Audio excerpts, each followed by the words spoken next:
abantu benshi gutinda mu butayu kwabo guturukana nuko babyitwaramo nabi. Imana nkorera ntago ari Imana ibwira abantu kubambika 9-7 ngo igere 2014 itarabambika. Imana ibishaka yuko wagera mu isezerano ryawe vuba, ukayikorera hakiri kare, ukayikorera ukiri muto, ugifite imbaraga. Hari amagambo ku buzima bwawe ushobora kwatura mu mwaka gusa, amasezerano yawe agahita amanuka nk'imvura. Kwizera kugira amaso abona ibintu bidahari, kukumva indirimbo zitacuranzwe, kukabyina ndindindindindi. Haleluya, haleluya, haleluya. Yesu ashimwe bakristo bene data. Amazina yanjye ni Apotre Mutabazi. Reka twinjire mu ijambo ry'Imana. Abantu wenda mumenyereye hirya no hino mu bundi buryo muri interviews zitandukanye, ariko uyu munsi tugiye kwiga ijambo ry'Imana. Njyewe ndi umwigisha, by'umwihariko ushobora kuba wenda bya Apotre wenda bitewe nawe usengera utabyumva neza, ariko tugiye ndi hano nk'umwigisha, tugiye kwiga ijambo ry'Imana. Twabumbuye Bibiliya zacu muri Mariko igice cyaho cya 11 umurongo waho wa 22 kugera ku murongo wa 24. Ndabyibuka ari igitabo nigeze nandika cyitwa ngo ibanga ryo gusenga ugasubizwa utikebaguye. Nyuma yaho ndi kwandika cyangwa se hari ikindi nateguye ariko cyo sindacyandika cyitwa ngo ibintu 7 bituma icyo usabye cyose ugihabwa. Ibintu 7 bituma icyo umukristo, umuntu wizera Imana, umuntu usenga Imana, umuntu wamenye Imana, icyo asabye cyose agihabwa vuba. Harimo amagambo birakomeye bituma icyo usabye cyose ugihabwa kandi vuba.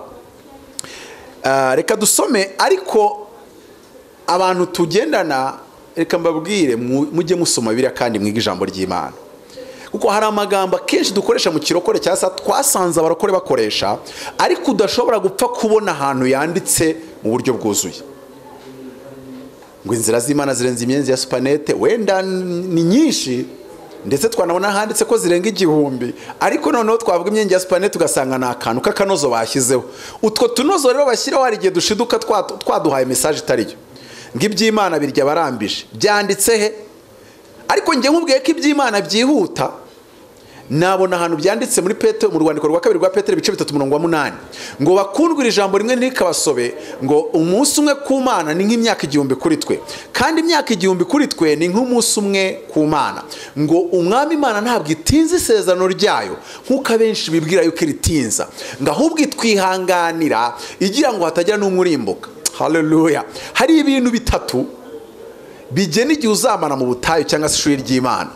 Ikintu cya mbere ni icyo waje uri cyo, ibikoma waje ufite, boyiro waje ufite mu mutwe. Icyo wari cyo gishobora gutuma utinda mu ishuri ry'Imana cyangwa se ukarivamo byihuse.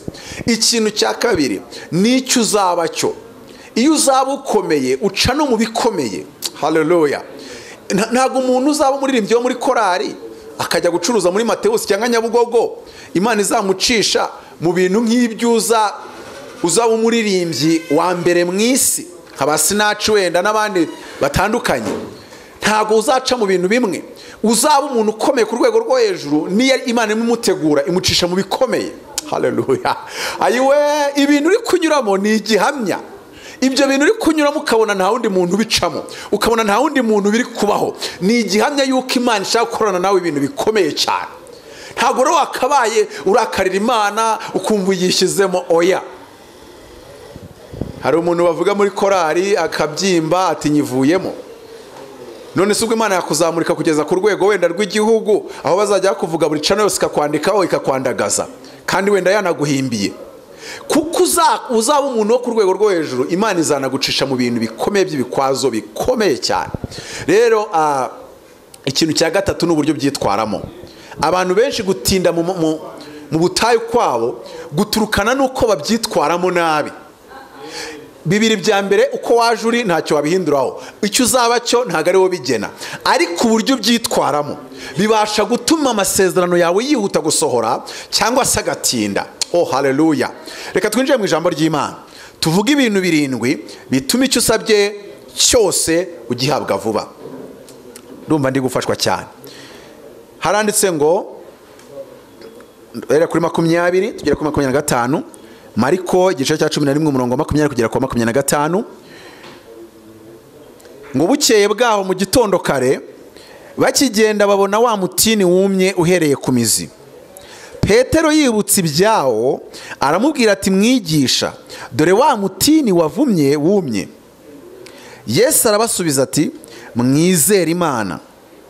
Ndababwira ukuri yuko umuntu wese wabwira uyu musozi ati shinguka utabwe mu nyanja, ntashidikanye mu mutima we, yizeye yuko icyo avuze gikorwa, yakibona.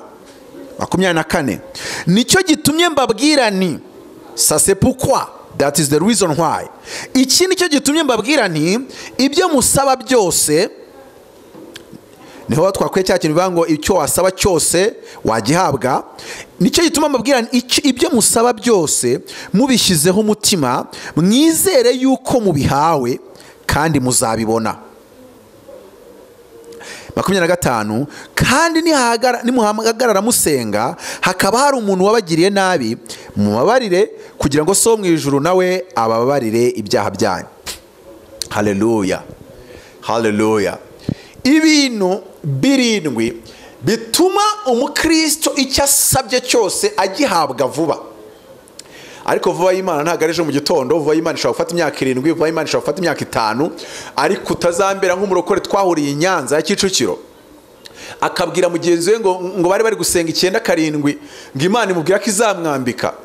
Ndavuga ni se uyu muntu Imana yabwiye 9 karindwi ko izamwambika, tukagera 2014 izamwambika yarakutse amenyo asigaye afite abuzukuru, izamwambika ryari?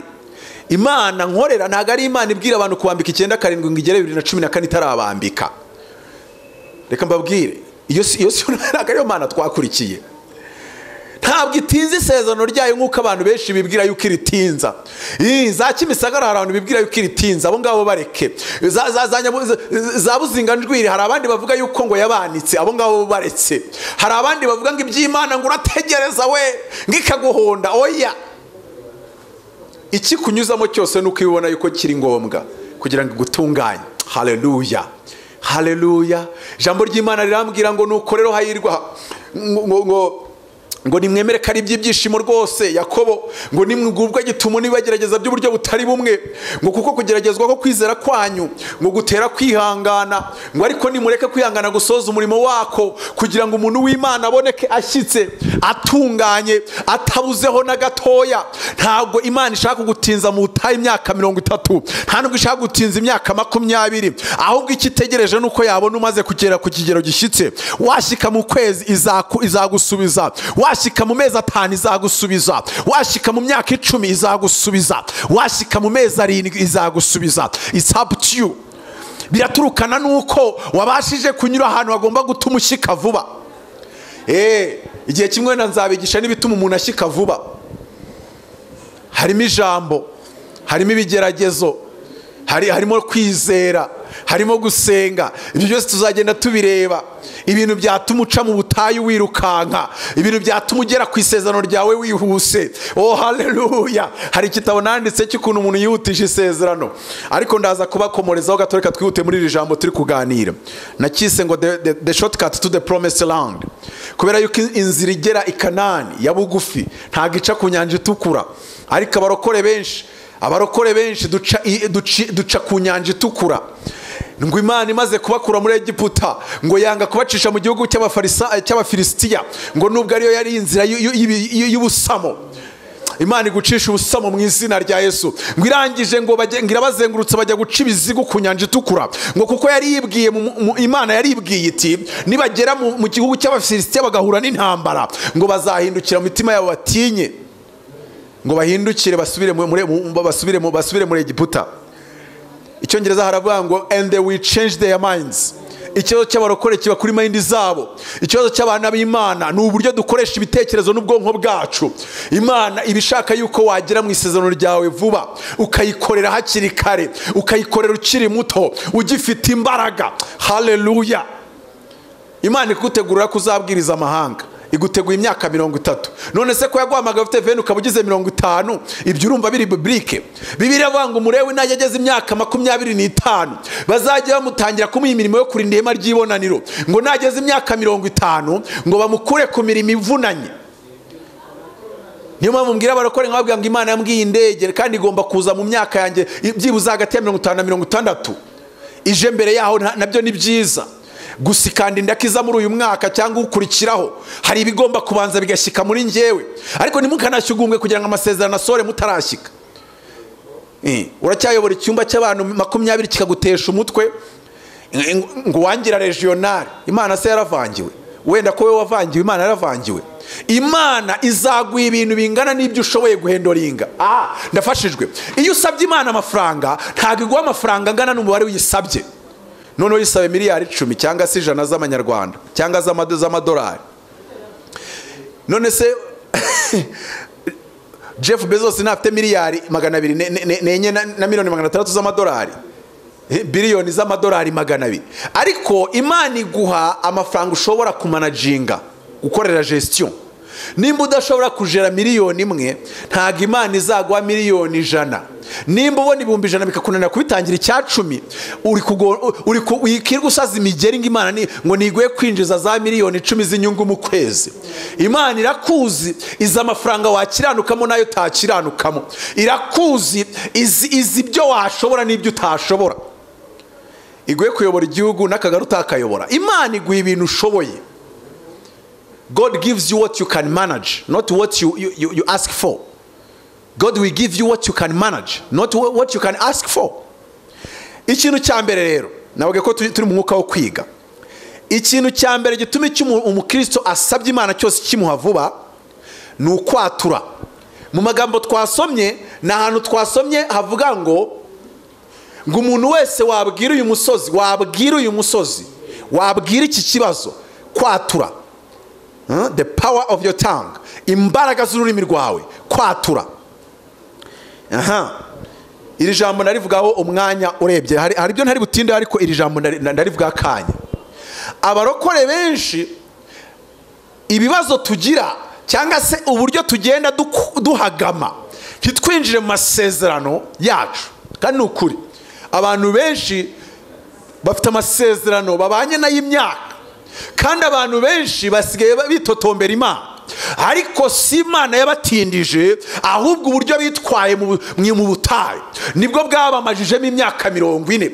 Urugendo rwo kuva i Kayiro i Kanani kuva muri Egiputa kugera i Kanani ni iminsi 40. Nawe uyu munsi wakujyana muri Egiputa wagera i Kanani mu minsi 40. Ntago ari igitangaza, ariko ikibazo bamaze imyaka 40. Bibiliya iravuga mu Baheburayo ngo kubera kutizera, your unbelief. Kwizera niko kujya gufata isezerano kukaryihutisha. Ibyari mu myaka 50 bikaba mu myaka 3. Byagenze gute mu bukwe bw'Ikana?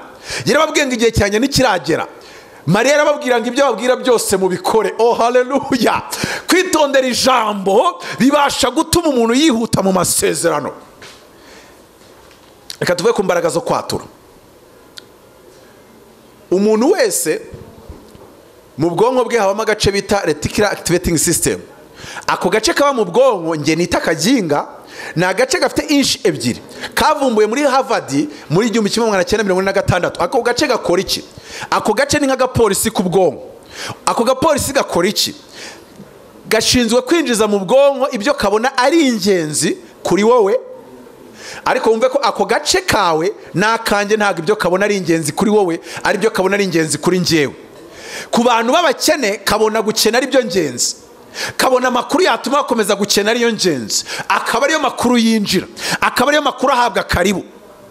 Kubera yuko mu munota umwe ubwonko bwakira amakuru angana na bytes 8,000,000. Mu gihe kitageze ku munota amaso yawe yinjiza megapixel 300. Abantu bazi ibintu by'amatelefone muzi icyo twita megapixel. Abantu bazi by'amadata muzi icyo bita bytes, megabytes, gigabyte, terabyte. Yes? Nubango ubwonko bwawe mu munsi bushobora kwakira ama gigabytes cyangwa terabytes z'amakuru menshi cyane ku buryo ubwonko bwemeye ko yose yinjira wajya kumara imyaka 10 umutwe waramaze gusara. waramaze kuzura. Icyo ako gace gakora rero, gakora ku buryo hinjira ibiri ingenzi kuri wowe n'icyo wemeranya nacyo yuko Imana yakuremeye muri ubu buzima, cyangwa se wemeranya nacyo ko ari cyo ubereyeho. What is important? Your destiny. Rero kwatura bikora iki? Kwatura bikora iki? Aya magambo Imana ijya kuyanyigisha yadusanze ahantu twari turi gusenga tumaze ngira nimaze nk'iminsi 3 nateka cyangwa 2 nimba nibuka neza, hariya hafi na New Life Kicukiro, hafi na New Life. Imana iratubwira ngo tuyibutse amasezerano. Umuhanuzi akibivuga numva ameze nk'usazi, adusomera ijambo muri Yesaya 3:2-6, nibwo bwa mbere nari ndyumvishe. Rivuga ngo yewe Yerusalemu we, shiza abarinzi ku nkike zawe, ngo ntibazahwema ku manywa na nijoro, kandi ntibazaceceka, ngo yemwe abibutse Uwiteka ntimukamuhwemere. Atubwiye ayo magambo sigara ndi kubaza Imana ngo ngiye Mutabazi nakwibutsa iki wibagiwe iki, kugeza Imana insobanuriye ihishurirwa riri muri ayo magambo. Iyo rero twatuye iryo jambo rivuga ngo ntibazaceceka, kuvuga ngo kudaceceka bivuze kwatura ubudatuza, kwatura ubudatuza, kwatura ubudatuza. Haleluya. Imana ibwira Yosuwa amubwira ngo aya magambo yo muri iki gitabo ngo uzajye uyagumana, ngo ntukabuye kuyahamisha akanwa kawe, ujye yatura ku manywa na nijoro. Speak it day and night. Yature ku manywa na nijoro. Hari amagambo ku buzima bwawe ushobora kwatura mu mwaka gusa, amasezerano yawe agahita amanuka nk'imvura. Hari amagambo ushobora kwatuza akanwa kawe continuously, mu buryo buhoraho, mu gitondo, saa sita, ku mugoroba, ukatura. Kandi ukatura iki? Ibyo Imana ikuvugaho. Ukatura iki? Ibyo Bibiliya ikuvugaho. Ukatura iki? Ibyo ijambo ry'Imana rihamya. Oh haleluya. Naho byaba bidasa n'ukuri kuriho. Muri Yesaya aravuga ngo nimba ari mu munyantege nke muri mwe navuge ko ari umunyembaraga, niba ari umunyantege nke navuge ko ari umunyembaraga, ngo kandi nimba ari umukene navuge ko ari umukire, nimba ariho impumyi nivuge yuko ireba. Hari imbaraga zo kwatura ibitariho ko biriho. Bibiliya iratubwira ngo kwizera gufata ibintu bitariho kukabyita ko biriho. Oh haleluya. Iyo umuntu afite kwizera afata ibintu bitariho akabona biriho, yarangiza akatura ko biriho. Ngo kugafata ibintu biriho kukabyita ko bitariho, kugafata n'ibitariho kukabyita ko biriho. Ibintu biri ku buzima bwawe Imana ivuga yuko bidahura n'amasezerano yawe, jya uvuga ko bitariho. Nubwo nta mafaranga ufite mu mufuka, Imana ikavuga ngo umuntu uzakira, uzaguriza amahanga, uzagera kure, ujye uhagarara watura ayo ngayo Imana ikuvugaho, yemeranya n'ijambo ry'Imana. Ndumva aya magambo akomeye mu buzima bwanjye. Bibiliya iratubwira, itugaragariza neza ko kwatura kubi gushobora no guhagarika amasezerano y'Imana. Wanyumvishe neza? Hari igihe wenda nzabwira ku masezerano ibintu byose Imana igusezeranyije ntabwo ari itegeko kubisohoza. Yeremiya 17:17, mu nzu y'umubumbyi ari kubumbira ku ruziga. Bivuga ngo nshobora kubabwira ibintu byiza mwakigira nabi nkahita mbakubita, ahubwo nshobora no kubabwira ibintu bibi mwahindukira ini newe nkabihinduramo ibyiza. Imana yacu kwihuta kw'amasezerano, gusohora no kudasohora biturukana nuko witwaye. Ariko hari amasezerano niyo wagwa ajya asohora. Nayahe? Isezerano Imana igeretseho indahiro. Imana ikakubwira atari umuhanuzi ubihimbye, iti nduwiteka ndirahiriye. Yewe we, aha ngaho uragwa ikarisoza ikagucyura. Iyo barakubwiye inzu uragwa yanze ikaboneka, nyuma y'imyaka 2 bakagushyingura, ntumbaze. Ariko ni Bibiliya bimbwira. Mu Baheburayo haravuga ngo yamuhaye isezerano Aburahamu, ngo irangije igerekaho indahiro, ngo kugira ngo ibintu bibiri Imana itashobora kubeshyeramo biduheshe ibyiringiro by'igitsikamutima. Haleluya. Iyi Imana ifashe isezerano ikarigerekaho indahiro, nayo isi yakiyubika. Niyo mpamvu yafashe isezerano ry'agakiza ikarigerekaho indahiro. Haleluya. Ngo narahiye kwera kwanjye sinzabeshya Dawidi. Niyo mpamvu Imana isezerano rya Dawidi yararifashe, iramubwira ngo uzaba umwami wanjye iteka, uzaba umwami mu bwoko bwanjye iteka. Irangije irigerekaho indahiro. Haleluya. Niyo mpamvu Dawidi yavuze ngo nukuri kugira neza n'imbabazi bizanyumaho. Ibwira Dawidi aramubwira ngo umwana wawe nzamuha ingoma yawe, kandi nankosereza nzamukubita inkoni z'abantu, nashaka ibindi bigirwamana akazana imana z'abagore be. agashaka abagore benshi akazana imana z'amahanga. Sinzamwaka ubwami mbigiriye wowe se Dawidi, nzabwaka umwana we, kandi ntago imbabazi zanjye zizamwomorokaho nk'uko zomorotse ku wamubanjirize Sawuli. Imana iguha imbabazi zitazakomorokaho mu izina rya Yesu. Imana narivuze ngo iguha imbabazi, igutwikiriza imbabazi zayo ku buryo zitazakomorokaho. May the Lord give you the favor and the grace of the Lord be upon your life now and forever in Jesus mighty name. Imana igushyiraho favor yayo, Imana igushyiraho igikundiro. Baba we umuntu kurusha diploma ukamutanga mu kazi kubera favor y'Imana, kubera imbabazi zitomoroka, kubera ineza yahayiwe, kubera amavuta yo kwa Dawidi arimo agenda ku buzima bwawe. Ba Eliyabu na ba Aminadabu na ba Shama bize igisirikare bakubita sha, ukabatanga kuba general, ugatangira kubayobora. Waratorejwe hariya mu ntama, mu idubu, mu ntare. Izina ry'Imana rihabwa icyubahiro, izina ry'Imana rihabwa icyubahiro, izina ry'Imana Yakobo rigushyire hejuru. Haleluya, mvugira ngo haleluya. Nkomeze rero, Imana ibwira Abisirayeli, irababwira ngo ni ukuri sinzabura kubagirira ibyo mwavugiye mu matwi yanjye. Nari narababwiye ko nzabajyana i Kanani. Yewe Mose warabihanuye, ndetse uzana na Aroni aba nk'akanwa kawe, umubera nk'Imana, ukajya uvuga amagambo kuko udidimanga Aroni akayasubiramo. Tugiye mu gihugu cy'amata n'ubuki. Arababwira ngo ariko ntago muzagikandagiramo.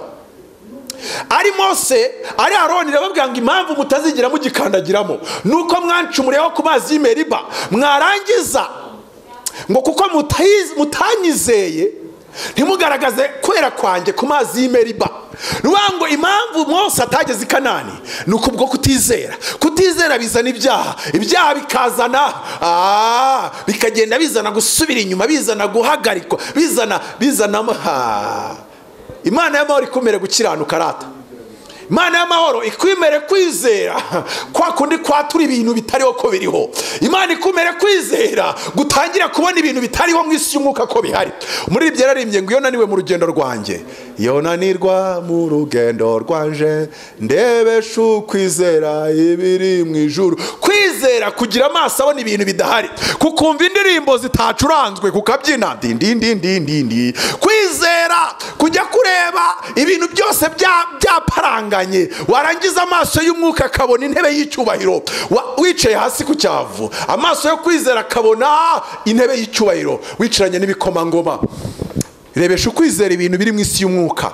Naho ibyo muri Kigali byo niyiguma mu nzu iri mu tutumba byagucangaranya, ntacyo uzaba. Abana ngo nibaziga bazigishwa n'Uwiteka, niko ijambo ry'Uwiteka rimbwira ngo kandi ngo uzaseba amade. Oya, ijambo rirambwira ngo muzaguriza amahanga ntimuzayaguzaho. Ayo magambo uzayatuza akanwa kawe ni ukuri, mu gihe abandi bari gomba uzunguka. Naho se uravuga ngo shanga sinzi ko uyu munsi none abakiriya mbabona, ngo sinzi ko uyu munsi none biraza kuvamo. Ntabwo biraza kuvamo nyine. Atura icyo umva umutima w'Imana ukurimo, umwuka w'Imana uri muri wowe, ubuhanuzi bw'Imana buri kwakira. Atura ibyo buri kuvugana nawe, kuko bizagenda bisetinga ka gace nababwiye ko mu bwonko, bisetinga ka reticular activating system, ku buryo ibintu bituma winjira mu isezerano bizajya biza vuba. Amakuru atuma winjira mu isezerano azajya aza vuba. Nge nicyo cyangiza uwo ndiwe, nubwo ntaragira uwo mbawe, ariko nzaba we kubera Imana. Nafashe amezi 3 nkajya natura ko ngiye Mutabazi nzatunga indege. Ukwezi kwa mbere kwa kabiri none ntangiye kwatura ko ntunze indege, ariko madamu yigeze gusohoka asanga ndi kwatura ko ntunze indege. Tumaze iminsi 2 nimba 3 tutarya. Yarandebye anyubahira ko ndi mu isengesho gusa, ariko ndirangije yarambaje atariko papa kwi koko biriya bintu buri kuvuga atubwagize nk'umuntu ukumva. Reba mumaze iminsi 2 mudateye kuri kwatura, ngiye mfite indege, nzajya ngenda mu ngendo z'amahanga, nzabwiriza ibiterane bikomeye, nzabwiriza ku mugabane w'Uburayi, nzabwiriza mu mugabane wa Amerika. Kandi icyo gihe navugaga icyongereza kitaza, byawe n'umuntu yiga mu mashuri yo mu Rwanda ugasanga indimi ni hafi ya ntazo. Amezi 3 yonyine insengero zose zikomeye muri Kigali zikomeye hafi ya zose nazigishijemo. Kandi icyo gihe ntangira kubyatura, nabwirizaga n'abantu 3 mu cyumba cy'amasengesho bakanyaka ijambo cyane akandika, abanzi bakaryana inzara ngo muri mwime ntazi kubwiriza. kubera iki? Maze kwatura ko ndi umuvugabutumwa mpuzamahanga, ka gace kanjye ko mu bwonko bita reticular activating system kahise gasetingamo ibintu byose bishobora gutuma amakuru yanjye umuvugabutumwa mpuzamahanga angeraho, kubera yuko karabiyungurura, ntago kemera ko byose bikugeraho. Imana irababwira ngo kuva mwaravuze ngo muzapfira muri ubu butayu, kuva mwaravuze ngo ariko Mose ngo watuzaniye gupfira muri ubu butayu, ngo watubwiye twisubira muri Egiputa, hari amadegede, ayo magambo batuye, Imana iravuga ngo ni ukuri, ibyo narasezeranyije ngiye kuzabisoza ku rubyaro rwanyu, naho mwebwe mwabyatuye muzabupfiramo nta kabuza. Icyo Imana ikuvugaho kigira imbaraga, ariko kigira imbaraga iyo gihuye n'icyo nawe wivugaho. Iyo icyo Imana ikuvugaho ari ikintu cyiza, wowe ukivugaho ikibi, naho abantu bakuzengurutse bakuvuga ibyiza, n'Imana ikakuvuga ibyiza, ntabwo byasohora. Kugira ngo ibintu Imana byizi gutekereza ko, reka nkubwire, si ngombwa ubuhanuzi, nzi ibyo nibwira kubagirira ni byiza si ibibi, ntabwo ibyo bigombera umuhanuzi ahanure cyatitire. Ahubwo ikibazo wowe wivuga ibiki? Uravuga yuko uzabarya nk'imitsima, cyangwa uravuga yuko bazakurya nk'imitsima? Niki wowe wiyaturaho? Umwana yakoze amakosa ngo uzaba ikigoryi, naba cyo ntuzarakare, vuga uti wa mwana wanjye uzatembera amahanga, uzayobora abakomeye. Ntago wagakoze ibyo ngibyo mwana wanjye, wowe uri umunyamugisha, wowe uri umuntu wo kugera kure. Reka kwatura ku muntu ibintu bipfuye, kuko birasetinga ubwonko bwe kuba umuntu w'umupfapfa. Reka nihute. Ijambo rya kabiri, kwizera. Yesu arababwira ngo mwizere Imana, kandi ubwo iryo jambo sinaritinda ko narivugiye mu kwatura. Yesu Kristo nashimwe.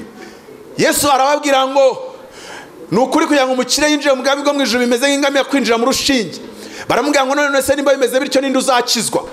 Yesu Kristo mwene Dawidi arababwira ngo ibyo ntibishobokera abantu, kandi hari ibintu byinshi bigaragara nk'aho bidashoboka ku bana b'abantu, ngo ariko ku Mana byose bishobokera uwizeye. Everything is possible when you believe. Ibintu byose birashoboka iyo ubasha kubyizera, iyo ubasha kubyizera. Oh haleluya. Kwatura kubanziriza kwizera. Niyo mpamvu iby'agakiza kabarokore byose bitangira mu kwatura. Ngo ni watuza akanwa kawe yuko Yesu ari umwami, ukizeza umutima wawe ko Imana yamuzuye mu bapfuye uzakizwa. Yesu Kristo nashimwe. Ni watura iby'Imana igusezeranya, ukabyatura ku manywa na nijoro, ubudasiba, ntumuwemere. Biriya Icyongereza ivuga ngo iki? Ngo give him no rest. Ngo yemwe abibutse Uwiteka, ngo nimukamuhwemere. Mu Cyongereza Bibiliya irambwira ngo give him no rest. Uziko no mu Kinyarwanda twakabyise ngo mutugarike. Ubu ni kubigisha gutugarika Imana, ariko mwitonde, Imana ntabwo bayitugarika, ahubwo ni wowe w'inyuma uri gutugarika wowe w'imbere. Umuntu abamo abantu batatu, agira umwuka, ubugingo n'umubiri. Nuba ngo wowe mubiri uri gutugarika wowe bugingo, kuko umutima cyangwa se ubugingo nibwo wizeza bigasohora, ukabarwaho gukiranuka, kandi ugatangira gukiranuka, ugatangira kubona mu ntekerezo no mu bwenge. Kwizera ni iki? Ni igihe ubwenge bwawe bwatangiye kubona iby'Imana itekereza, bugatangira kubona n'inzira by'uko byagerwaho. Icyo gihe babyita kwizera. Dawidi yarizeye ko yatsinda Goliyati, ariko kwa kwizera kwari kumwuzuye kwabashije kumwereka yuko araza kumukata igihanga. Nubango yabashije kuvuga ibyo ari bukorere Goliyati mbere yo kubimukorera. Yambwatereka mubwira ukuntu uraza gupfa, ndaza kugukata uwo mutwe, mubagira ibisiga byo mu kirere n'inyamaswa z'inkazi zo mu ishyamba. Ahita anatekereza kuri ya mugabo icyamushobora, kandi inyamaswa zo ngo yajyaga azikubita inkoni. Abati inyamaswa iyo yazaga nayikubitaga inkoni, yamvumbukana nkayivutagura. Hari ibintu ugomba kuvutagura ku buzima bwawe mu izina rya Yesu. Hari imbaraga ugomba gukubita hasi. Ishobora kuba ari n'imbaraga y'ubujiji no kutamenya, ishobora no kuba ari imbaraga yo kutamenyana n'abakomeye. Iyo mbaraga ugomba guhaguruka, iyo mbaraga ikurwanya ukayivutagura, ikarekura ubuzima bwawe. Kwizera gutuma Dawidi abona yuko Goliyati atakicishwa inkoni. Kwizera gutuma Dawidi abona ko Goliyati utamuvutagura, kubera ko yari yambaye imyambaro y'ibyuma. Yari yambaye imyambaro y'ibyuma. Haleluya. Yari yambaye imyambaro y'ibyuma. kwizera niko kwamuheresheje gutekereza. Oh haleluya, ndafashijwe. Kwizera ni igihe ubwenge bw'umwana w'umuntu bwatangiye gutekereza bugahuza n'ibiri mu mutima w'Imana.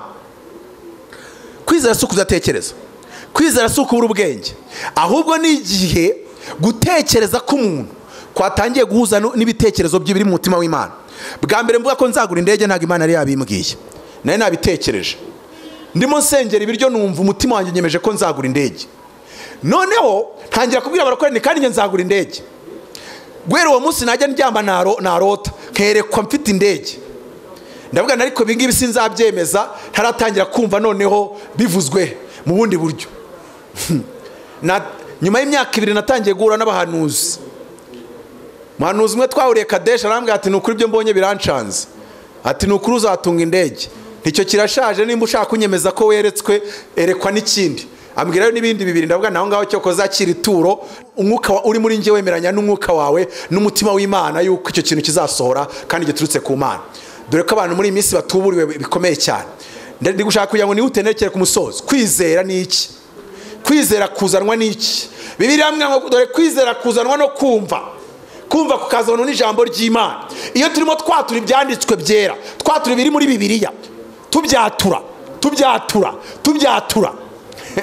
birema muri twebwe kubyizera. Iyo watuye ikintu utizera, amaherezo urakizera. Ibyo watura rero amaherezo nabyo uzabyizera. Nzapfa nabi, bizancanga, ngiye kuzaseba. Uzabyatura imyaka 2 ubyizere kuzaseba kandi uzahita useba. Imana yababwira ngo nukuri sinzabura kubagirira ibintu mwavugiye matwi yanjye. Amagambo watura afite imbaraga. Jya uyacunga neza, jya uyakoresha neza, niyo setting ubwonko bwawe, niyo arema kwizera mu mutima wawe. Kandi uko kwizera niko gutuma wakira cyangwa utakira. Byose bishobokera wizeye. Yesu yajyaho ukiza umuntu yamubwiraga ngo bikubere uko byizeye. Umuntu araza ati si ngombwa kujya mu rugo iwanjye, atura ijambo rimwe uri hano, nubwo utavuga cyane birahita bikoreka. Yesu aramubwira ngo nawe bikubere uko byizeye. Wowe uri kudukurikira, haleluya, wowe ukurikira Isezerano TV, nicyo uri kwizera mu minsi nk'iyi ngiyi, nicyo uri kwatuza akanwa kawe mu bihe nk'ibi bikomeye. Atura ibintu binini, Imana izagukoresha ibintu binini. Ku Mana umunyambaraga yigaragaza nk'inyembaraga. Watura ibintu binini, Imana iraza igakora ibintu binini. Ku munyembabazi, Imana yigaragaza nk'inyembabazi. Imbabazi se niki? Tuzatuza akanwa kacu, ndakubabariye, tukabikoresha umutima wacu, kwizera, ukumva rwose umutima wawe mubuhotseho. Ku munyembabazi yigaragaza nk'inyembabazi. Iyo umuntu yatura amagambo, ayo magambo yatura ni nako Imana imubera.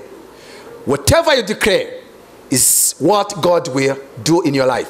Ariko sinava kuri aya magambo abiri ntavuze ngo if you keep on confessing and confessing you will end up confused. Reka nerekere ku musozo aya magambo abiri niyo nkunda gutindaho. Ikintu ahangani rya jambo twavuze yavuze asubiyemo 3 muri aya twasomye ngo mwizere Imana. Ngo ndababwiza ukuri ngo icyo mwasa cyose mwizeye ntimushidikanye. Twagiye kurya 3. Ikintu cya 3 gituma icyo usabye cyose ugihabwa kandi vuba ni ikintu kitwa gukiranuka. Ni ijambo twasomye ngo ntashidikanye. Adamu na Eva kugira ngo bakore icyaha muri Edeni, inzoka yabateye gushidikanya. Gushidikanya bibanziriza icyaha. Niyo mpamvu mvuze ijambo gukiranuka. Bibiliya iravuga ngo iki? Biravuga ngo ninde muntu uzazamuka ku musozi w'Imana, Zaburi ya 15, ngo ninde uzahagarara herahe, ngo nugendera mu bitunganye, akavuga iby'ukuri, agakora ibyo gukiranuka, akavuga iby'ukuri nkuko biri mu mutima we, ngo uwo nguwo ngo icyo yagambiriye naho cyamugirira nabi ntago azivuguruza, ngo ugenda cyo ntago azanyeganyezwa. Bibiliya irambwira ngo uwo nguwo icyo azakora cyose kizamubera cyiza, uwo nguwo icyo azasaba Imana cyose izagikora mu buzima bwe. Ariko mu by'ukuri bene da, nta kintu kiryoha nko gusenga umutima utagushinja ikibi. Ndafashijwe. Icya 4, urukundo. Nahantu twasomye avuga ngo mubishizeho umutima, ibyo muzasaba byose mubishizeho umutima. Urukundo. Bibiliya itubwira ngo iki? Ndashaka kwerekera ku musozo. Yohana wa mbere ibice 3:21 no kumanuka. Harambira ngo bakundwa, imitima yacu nitaducira urubanza. Ukumva gukiranuka birimo neza, ukumva umutima utagucira urubanza, ngo turatinyuka imbere y'Imana. Haleluya. Ngo kandi icyo dusaba cyose tugihabwa nayo. tugihabwa nayo. Hari abantu basaba kugira ngo gusaba ba anko cyangwa se wabo. Umuntu Imana yamubwiye ngo saba amafaranga yose ushaka ndayaguha. Arabanga ngo 600,000 yabivuze mbyumva Kicukiro. Imana yamubwiye ngo amadeni ubwayo ufite n'ibibazo ufite 600,000 muri Kigali byakumarira iki? Ati nyine ntabyo. Iramubwira ngo nuko rero ubuze ubwenge kandi urabona 600, ariko uzasenga menshi kugira ngo ubona ndi. Nukuri nta cyumweru cyacemo yese abone 600 bifunze. Nujya gusenga ujye ukurura Imana mu Mana bwayo n'ubunini bwayo. Omniscient, omnipresent, omnipotent. Imana ishobora byose. El Shaddai, Jehova Rafa idukiza indwara, Jehova Nisi ibendera ryacu, Jehova Sabaoth witeka intwari mu ntambara. Nujya ujya guhamagara Imana ujye ubanza ukurura ubunini bwayo. Nturebe akawungu ufite cyangwa udafite, nturebe diguru ufite cyangwa udafite, nurangiza watura ibintu. Nigeze njye kubwira abantu nge akazi ku kwezi nakemera gukora ntitaye kuri diplome mfite cyangwa ntafite, kari munsi ya 1 miliyoni n'igice byagorana ko nkemera. None se nimba ofisi yanjye isora 500 mu kwezi, najya gukora akazi ko 700 gute? Byanga bikunda ofisi isora 500 kandi nanjye hari icyo nakiriye cyangwa hari cyagiye kuri konte yanjye. Nabyatuye mburara s'il vous plaît, bansora mu nzu ya 20,000. Atura amagambo aremereye, atura ubutsinzi. Nimba uri umunyantege nke vuga ngo ndi umunyembaraga. Nimba ibyaha bijya bikunesha vuga ngo ndi umukiranutsi. Uzatura kuri umukiranutsi, umunsi umwe nawe bijya bigutera isoni ukiranuke. Umusazi wo gukiranuka ni Imana itangira ibisubizo by'ibintu biremereye. Ngo nta kintu cyiza Imana izima intore zayo zigendera imbere yazo zitunganye. Niko muri Zaburi havuga kuko ari nta kintu cyiza Imana izima bagenda batunganye gukiranuka. Twatugeze ku cya 4 cyitwa urukundo. Yohana abango bakundwa imitima yacu nitaducira urubanza turatinyuka ngo imbere y'Imana, ngo kandi icyo dusaba cyose tugihabwa nayo kuko twitondera amategeko yayo. Abandi b'ubuntu mbaye mbapepeye kuko twitondera amategeko yayo tugakora ibishimwe imbere yayo. Oh haleluya. Ngo kandi itegeko ryayo ngiri nuko twizera umwana wa Yesu Kristo tugakundana nkuko yadutegetse. Ni ibintu bibiri. Kwizera, waramwizeye Yesu Kristo rwose ndabizi waragikoze. Icyubura ni kimwe, gukundana nkuko yadutegetse. Niyo nasoreza ahangaha. Urukundo, love, upendo, ubwo ni mu Giswahili. Abarokore benshi bazamuka kanyarira, Mana ndazirika ubukwe bwa Kigira Kamana, ndazirika ubukwe bwa Brigitte, ntago yantanze mu itorero. Warapfuye waranarangiye. Yaba Imana yagukinduriraga aho ngaho ahubwo bikarangira bikagira inzira. Wowe urajya gusenga nkaho wasengeye ibikuruhije ukazana amatiku yawe. Isengesho ryose ritaturutse mu rukundo ntago risubizwa n'Uwiteka Katonda, ntago risubizwa n'Uwiteka Nyiringabo. Rimwe na rimwe muhamagara abazimu mukajyana Imana muri guhamagara. Ubwo bukwe bwa Nyirakamana nimba buhagaritse bugahagarara, ni abadayimoni mukoranye ntago ari Imana. Ni za nyabingi n'ibitega biri aho ngaho. Ariko icyo dusaba nyurukundo, oh haleluya, tugihabwa nayo. Reka nkoremo agakinamico gatoya, agasene. Nuwango iyo usabye nka miliyari, Imana itibaza Gaburiyeli ni ushinzwe itangazamakuru. Ngo Gaburiyeli, ngo haye kiraka cyo kujya gukuneka no guperereza mu Rwanda. Hari umuntu uri kunsaba miliyari. Genda urebe nimba ari kuyinsaba kubw'urukundo, cyase nimba ari kuyinsaba kubw'ubwibone, cyase kugira ngo yiremereze. Iyo miliyari usaba ikibazo urayisabira iki? Urayisabira iki? Nigeze mbura amafaranga 20 yo kwishyura inzu. Ngiye gusenga, nari ngeze amezi 8. Mpita mfata 5,000 nari nabonye. Mpita mbikoramo pura y'inzu kuko ndi engineer en construction. Nkoramo pura. Sigaza 2,000 ngiye umugore. Ikindi 1,000 nzamuka umusozi. Kuki ntayariye yose kwizera gufata ibiriho kukabyita ko bitariho. Hari ibintu nari ndi kubona ko biriho kandi bitariho. Mbwira Imana ni iyi pura kuyikora ubwabyo byamenze. Bitatu nayikoresheje nyempurima ubwabyo nari kuyaguramo ibirayi. Ariko ibi ngibi mbikoze kubwo kwizera. Bibiliya tubwira ngo twarizeye nicyo gituma tuvuga. Iyo umuntu yizera hari ibyo yatura n'ibyo atatura. Kandi iyo umuntu atizera katura kwa kwizera kuraremwa. Hari abantu bavuga ngo kwizera kurarema. Ariko mbere yuko kwizera kurema nako ubwako kuraremwa. Kuremwa ni iki? Kuremwa no kwatura. kwizera kuzanwa no kumva kukazana n'ijambo ry'Imana. Senge Imana ndavuga ngo ubwo bansoye mu nzu none singiye gusengera inzu, singiye no gusengera kwigishyurira inzu. Uzabikora byaba kera byaba vuba simbizi. Mbwira Imana ngo uzame kujya nubaka amazu nkayaha abantu bakayabamo ku buntu. Irangije ijwi ry'Uwiteka ramanuka arambwira ngo nukuri nibyo nzabikora. Reba umuntu eba kwizera, umuntu basoye mu nzu ya 20,000 muri Kigali, yarangiza agafata amafaranga yarabonye akayakoramo pura y'inzu, akajya gusenga ngo Imana izamuye miliyari 5 z'amanyarwanda yubake mu Rwanda amazu ayaha abantu bayiberemo. Ibyo nibyo bita kwizera. Iyo abana nifite kwizera bitatubyaye nari kubirya tu. Burya amafaranga ajya agaragaza aho kwizera kwacu kuri cyakutari. Amafaranga uburyo tuyakoresha naho tuyashyira ayutura nayo datura bigaragaza kwizera ufite naho nuko udafite. Buri abantu benshi bajya kuzatanga icya 10 n'ibindi, abantu ntago bizeye ko Imana yabaha umugisha baramutse bagitanze, bazi ko ari ibintu biri aho by'igipindi cya pasiteri. Kwizera kuzana gukiranuka. Haleluya. Kwizera iyo bihuye n'icyo bita urukundo bita bibyara umwana bita gukiranuka. Nibyo Paul avuze aravuga ngo amagambo amategeko yose nukice nukibe nugasambane n'ayandi yose bisorera mu ijambo rimwe rivuga ngo kunda mugenzi wawe ko wikunda. Ukunda numugirira nabi, ukunda numwifuriza ikibi. Kwizera bituma ntabwo bugira kandi urukundo rutunganijwe rumara ubwoba. Ariko kugira ngo mve kuri iri jambo mbabwira atatakurikira yo ntayavugaho cyane, harimo rimwe ndavugaho gatoya. Nakoze ubushakashatsi maze kwandika ibitabo 33. Umunsi umwe ku itariki 25 z'ukwa 11 nsinzire mu masaha ya 10:00 nabonye inama iteranye mu ijuru irambwira ngo nukuri mu isi bagira systeme d'éducation kandi batanga niveau d'étude. Irambwira ngo ariko n'ubwami bw'Imana bugira education kandi burigisha bukanatanga impamya bumenyi. Uwari uyoboye iyo nama arambwira ngo ufite niveau ya professor. Muri theologie mfite maîtrise, ariko iyo bigeze muri sciences z'umwuka ndi professeur wuzuye furu. Ariko nanone si ukuvuga ngo ndiwe ugomba gukora muri anointing ya professor. Professor akora research, professor akora ubushakashatsi bwimbitse akagera ahantu abandi bantu batagera, kuko docteur ubigirwa n'ishuri wigaho, ariko professor ubigirwa n'ishuri wigishaho. Ayo magambo abantu batarabikora ubushakashatsi muzabisome. Umuntu ashobora kuba professor after licence, ashobora kuba professor ufite maîtrise, ntago bigombera doctor. Icyo bisaba no kuba waranditse paper cyangwa se warakoze ubushakashatsi kandi bukemezwa.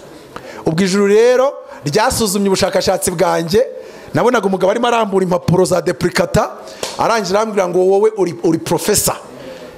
Ubwo rero wihangane nimba wigishwe na professor ukumva ntago bimeze nka byandi byikanyarira neza. Imana ni nziza, Imana ni yacu kandi nukuri tuzajya mu ijuru. Ubushakashatsi nakoze bwambwiye iki? Ririya tegeko Yesu yavuze ngo mukundishe Imana umutima wanyu wose n'ubwenge bwanyu bwose, nimurangiza mukunde bagenzi banyu nk'uko mwikunda. Ntago ririya tegeko ari ryo kujya mu ijuru, kubera yuko hari abapasiteri bataryitondera bazajya mu ijuru, hari abaririmbyi mutaryitondera muzajya mu ijuru. Yego, ririya tegeko ni ryo kugira ngo tuyobore isi. Ryaje Imana yavuze ngo mubyare mworoke muzuri isi muyitegeke. Be fruitful, multiply, replenish the earth, subdue it and have dominion. Nuwango gukundisha Imana umutima wawe wose bituma ugira iyerekwa n'ishurirwa abandi badafite. Wibuke Petero niwe wakundaga Yesu kurenza abandi, byatumye ahabwa guhishurirwa uwo Kristo ari we. Nukunda Imana izaguyerekwa, ariko iyerekwa ntizatuma utaburara.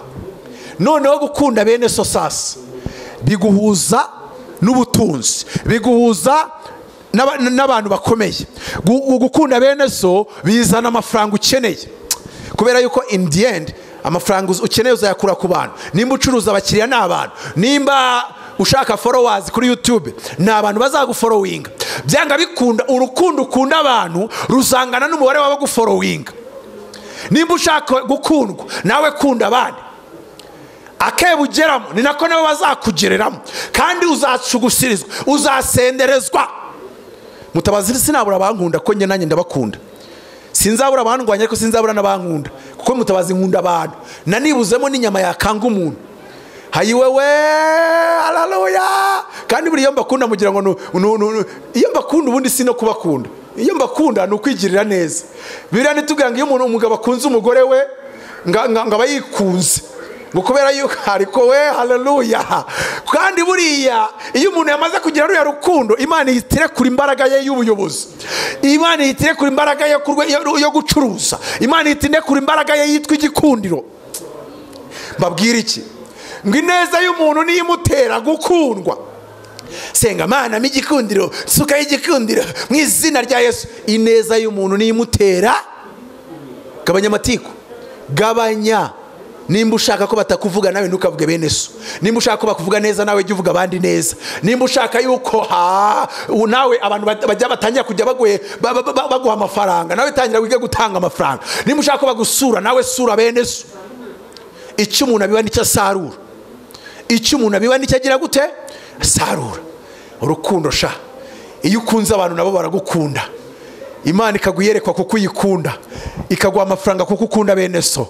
Warangiza ugakora umushinga uzateza imbere bene so, kuko urukundo ntirutekereza ibyarwo. Ntago rutekereza ikibi ku bantu. Urukundo nirwirarira, urukundo nirwibona, ntirwishyira hejuru, rubabarira byose, rwihanganira byose. Ayiwe, urukundo rutunganijwe rwose rumara ubwo. Imana ikumera urukundo rutunganijwe, kandi Imana ikumera ubumenyi butunganijwe. Bibiliya irambwira mu migani ngo kumenya gutunganijwe kuzana igikundiro.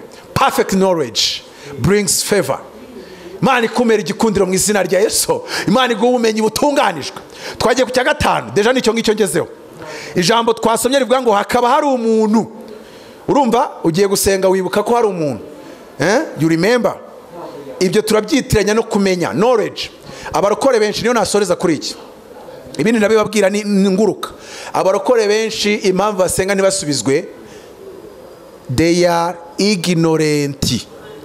N'abantu badaha agaciro ubumenyi, ntacyo bazi, kandi bumva ko ntacyo bitwaye kuba ntacyo bazi. Ariko ndagira ngo mubwire ngo kutamenya kwawe ni ikibazo.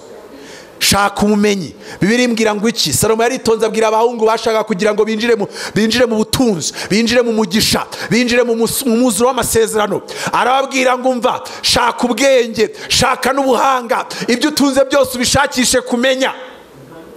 Urabizi yuko utazi gukora amandazi, ntuzi gusuka imisatsi, wabyise ko ari n'ibyaha, ntuzi gukora inzara, wabyishe ko ari ibyaha, ntuzi gufata kamera ngo wenda uzagira YouTube channel, ntuzi gutanga interview, nta kintu uzi, wacikirije amashuri, uraho gusura byara 8 ngo twororoke. Mu by'ukuri sinarinda nakubuje kubabyara, ariko se washatse umwuga ukagenda ukawitoza ko ntawe uzakubuza kubabyara, ariko kanababyara ufite icyo wagaburira. Umva ukuntu Bibiliya imbwira. Paulo yabwiye Timoteyo amubwira ati umuntu utita kuba mu rugo rwe ngo ari hanyuma y'abapagani, ngo umuntu utagaburira utita kuba mu rugo rwe ngo ntatane n'umupagani. Abo bana rero byara ni byiza nimba koko ufite n'ibyo kubatunga. Reka mparurira aho ngaho ko siyo nyigisho yanjye y'uyu munsi, kumenya. Reka mbabwire bene data, kandi ndimo nasoza. Mpuye n'abantu benshi bambwira ngo Imana yambwiye ubucuruzi, ngo mukozi y'Imana ngo reka ngo tubohoze amasezerano. Kubohoza amasezerano biroroshye. Yakubwiye ubucuruzi, nta kazi ugira, nimba urya kwa mama wanyu cyangwa kwa anti wanyu simbizi, nimba urya aho bwije ugeze simbizi. Senga iminsi 2 cyangwa 3, nturenze 3. Indi jya mu isoko ntacyo warangwe nta nicyo curuza. Witegereza bari gucuruza ubufu, umunsi ukurikiyeho uzitegereza abacuruza imyenda, umunsi ukurikiyeho ujye umara iyo minsi yose uri mu isoko. Utahe cyoze utazatasa saa moya ngo bagufate. Utahe amasaha yo gutaha, ariko uko biriwe bacuruza barinde bafunga isoko ukiri mu isoko. Hazajya gucamo nk'amezi 3 utangira umenyane n'abacuruzi 3, muganire mu b'inshuti. Bamwe ni barokore bene so. Umurokore umwe azagatingiza ikibazo kwa muganga, nsigariraho n'umusigarira usenga Imana. Uyibwira uti Imana wambwiye ubucuruzi, none nageze mu isoko, zana abakiriya ku buryo araza kugaruka agasanga nacuruje ibintu atacuruza no mu minsi 2. Nagarukuyemo yose utamubyese utanamwibye, ejo azagusaba kugaruka. Umunsi ukurikiyeho nabwo ugaruke. Ariko ubwo iyo minsi numva iyo bazanye ya portamanje irimo ibiryo mudasangira, muhita musangira. Ubwo bwa buhamya banga inzara yaranyishe buzaba burangiye.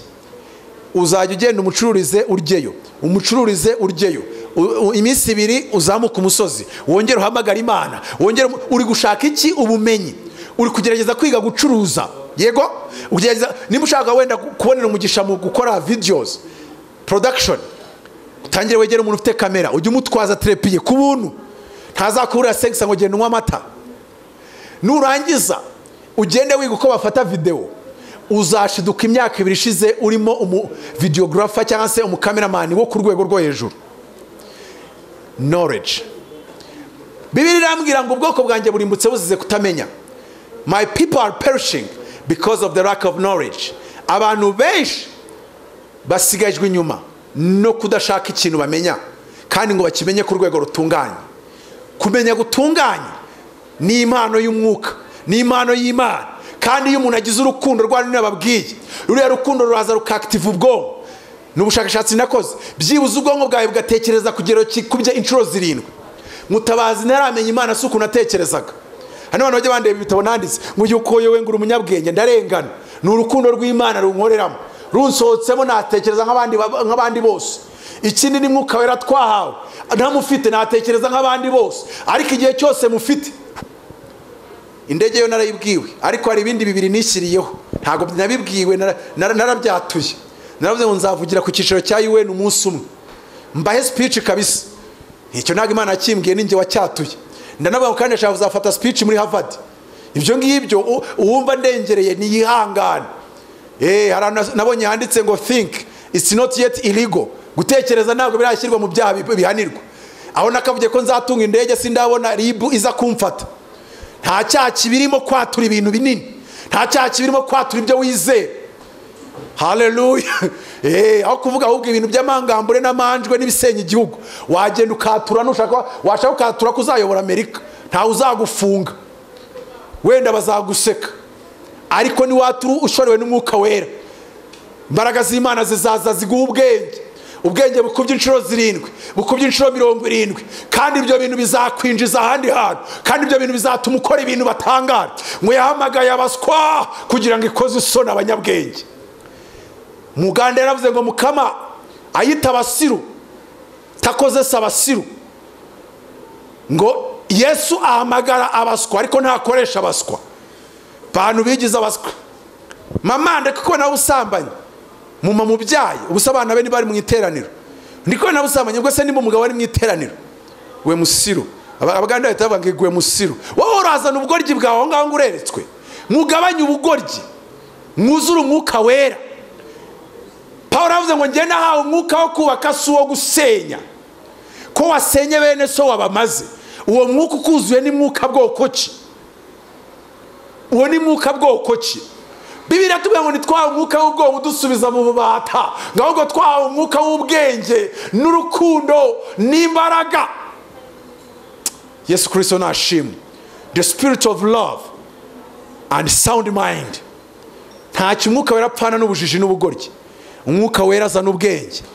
Kwizera bizana gutekereza nk'Imana. Kwizera bituma iby'Imana idutekerezaho, natwe ubwacu ubwonko bwacu bubitekereza, kandi bukabona hariho n'inzira yo kubyinjiramo.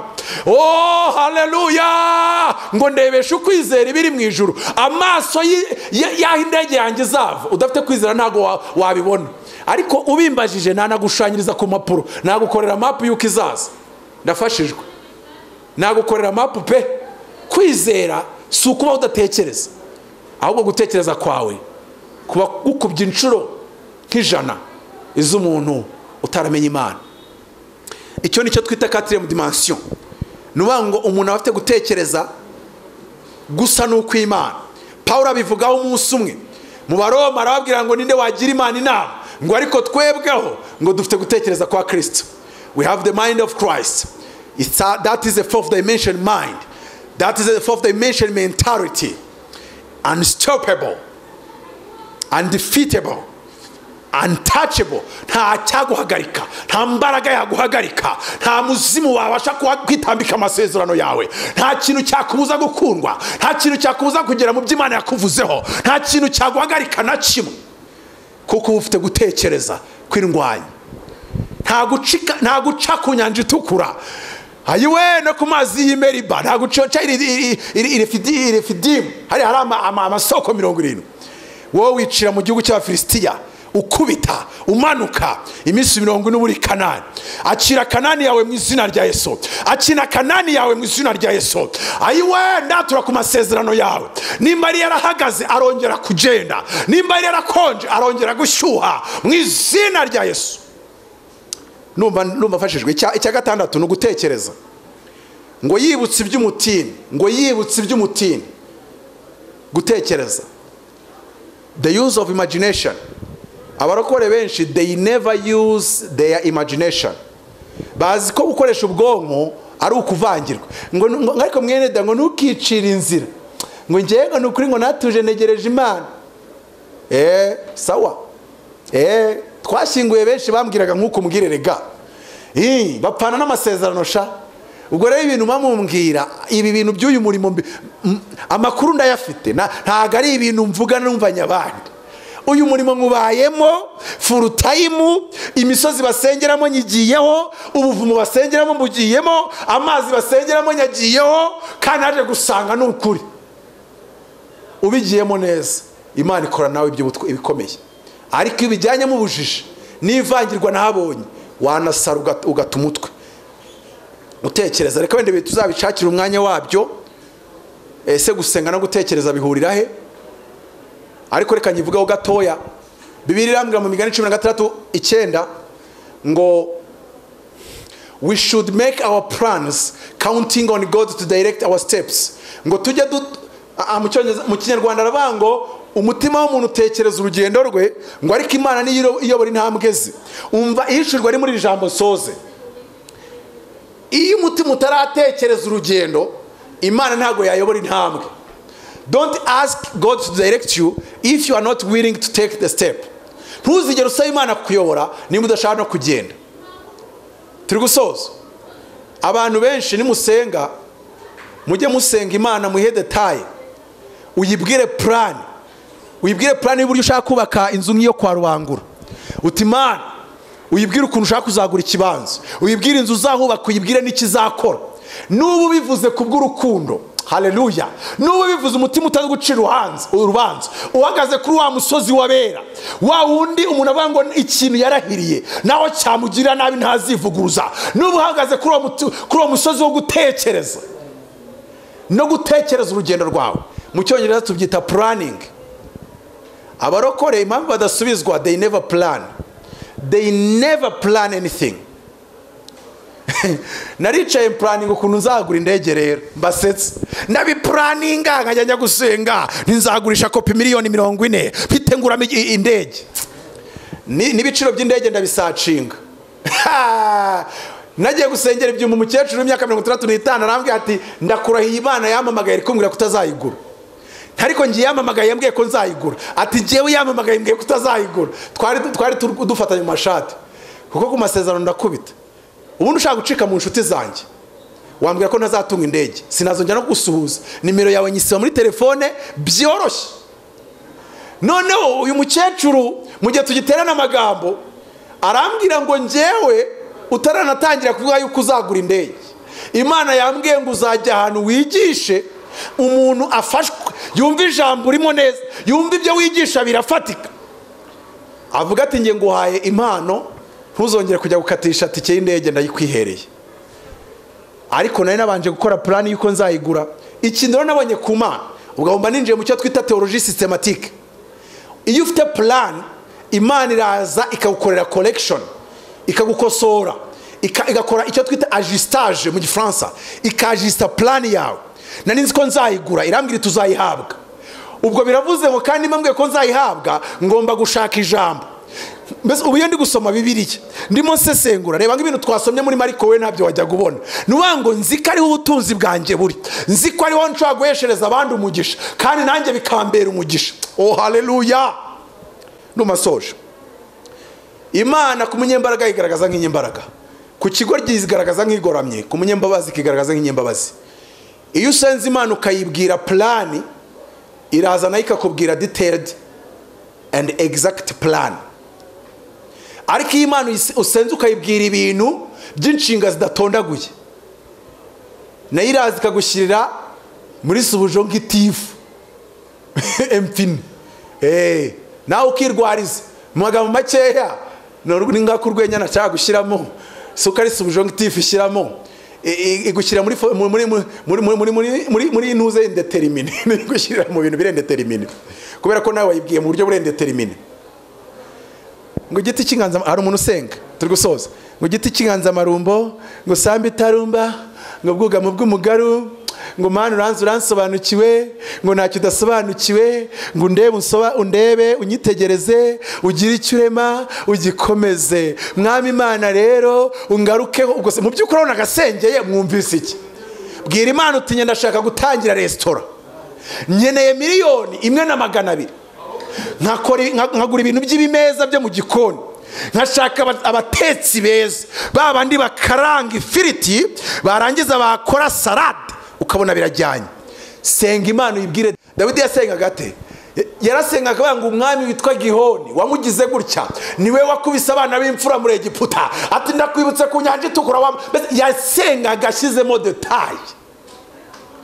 uzisengesho yasengeye umuntu bita Abusalomu Zaburi 109 uzarisome we abarokore bigize abana beza abarozi bakakumenyera nuko mutarasoma isengesho rya Dawidi mu 109 Zaburi yaravuze ngo namugiriye neza ngirira inabi namwifuriza ibyiza nyifuriza ibibi ngo nawe abana be bahinduke inzererezi wabyumvise kandi umutabazi ngize abana barunaka ngira inzererezi baba ngo aposo yaraguye haraho tubyemererwa yaduhaye ubutware bwo guhesha umugisha no kuvuma hari butike twafunze ahantu muri Sahara ariko uwo muntu yari yatutse Imana yacu we yarayitutse iyi butike tutayifunze twaba tudafite amavuta turuka mu ijuru uradutuka tukemera ukanatuka Imana yaduhamagaye oya hari agasuzuguro k'abadayimoni mugomba kwanga hari agasuzuguro k'abarozi mugomba kwanga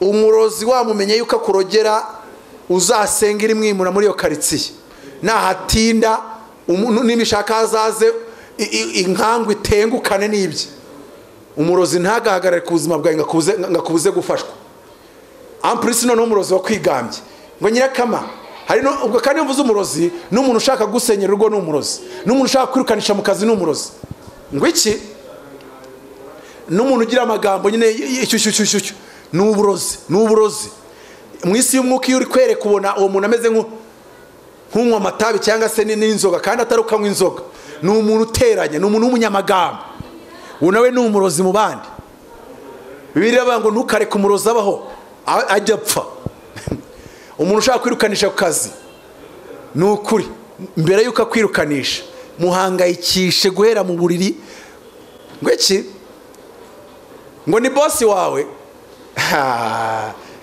isengesho se ni iki nyine Dawidi aravuga ati njyewe Abusalomu yabonye yuko yanyirukankana ariko hari Imana namenye kandi isenga yanyimitse aravuga ngo abana bo bagira inzererezi kandi ubwo n'umuhungu we mu isi y'umwuka iyo twageze mu ntambara y'umwuka nta mikino dushyiramo nandi muri Kenya umuntu ambwira ngo hari umuntu ujya umuroga ngo kandi Imana yamumuhishuriye namwana none se afite inka atafite nyinshi uyu munsi urare wisheme 3 usenge winjire mu isi y'umwuka wica inka 3 najya kuzigurisha usenge isengesho rivuga ngo ntabona abakiriya abikopesha bose batazamwishyura nimuhura yataye umutwe umubwira uti ni njye wabikoze ça c'est moi umubwira uti kandi niwongera kumenyera nzakubita mu mutwe ubwira uti niwongera kumenyera none sinzajya mu nka nzafata mu bana bawe umurozi yaturogeye ahantu turi ku kiriyo aduteza amahembe s'il vous plaît ihembe rikubita akaguru k'umukobwa mu kabumba mbore karabyimba nka baro bari guhagira kuri compressor ino ihaga amapine y'imodoka bakandaho ngo sigete yuzura baramuzanira ngo nimusengere ndabwira nge n'agahinda nifitiye ko umuntu wagiye mukanzanira umuntu uri adukinisha atereza amahembe hano ngira barakora ni mumfashe mbereke aya magambo mvuga mu yasubiremo tubavuga ngo turohereje umuriro bati turohereza umuriro ku mwana we w'imfura barikanga ntimusubiremo ngo ku mwana w'imfura twaragiye umwana w'imfura turakubita mu mabomba mari turakubita mu mavi turakubita mu nda, turamukangura, turamuboroza. Ntimuvuge ngo umwana w'aka kanya atangira boroge, aka kanya umwana atangira aribwe mu mutwe, atangira yumva biri kujagura. Kwa kuguru bari baroze kwahise kubyimbuka nkuko ndi kubivuga ngo akabumba mbori karongera kaba kazima. Ndababwira ni mwabarokore mwari gusenga ijoro ryose, uyu murozi ntago ari kubaha amahoro. Ariko abonye yuko twaduciye umwana w'imfura. Imana sigiye gutera kwa Farawo yabigenje ite? Yarabanje kubita umwana w'imfura. Umurozi si yagiye kurogera bigenza ati akurogera umwana w'imfura. Mwisi y'umwuka uguhiga ubutwari muratabarana. Igihugu kidakubita imbwa cyorora imisega. Igihugu kidakubita abazimu cyorora abadayimoni n'abacwezi n'abarangi. Mwambara imbaraga, mwuzure umwuka wera, muba barwanya inyabarwayi, ntimukamenyerwe n'imbaraga za Satani. Ikintu cya karindwi gituma ibyo dusabye Imana tubihabwa byose kandi vuba ni ikintu bita umwete. Courage, hard working. Byanditse muri Bibiliya mu migani ngo umunyamwete azahabwa imigisha myinshi. Ntandi hantu Bibiliya igaragaza umuntu Imana ivuga ngo yaha umuntu imigisha myinshi. Imigisha myinshi Imana yiha umunyamwete.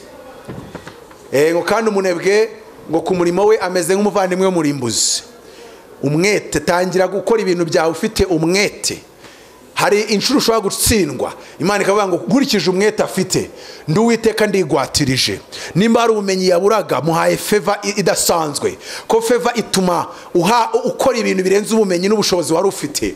Ibasha gutuma ukandagira ahantu utari kwemererwa guhamagarwa. Favor y'Imana ibasha gutuma ari ibintu wemererwa kandi utari ukwiye kubyemererwa.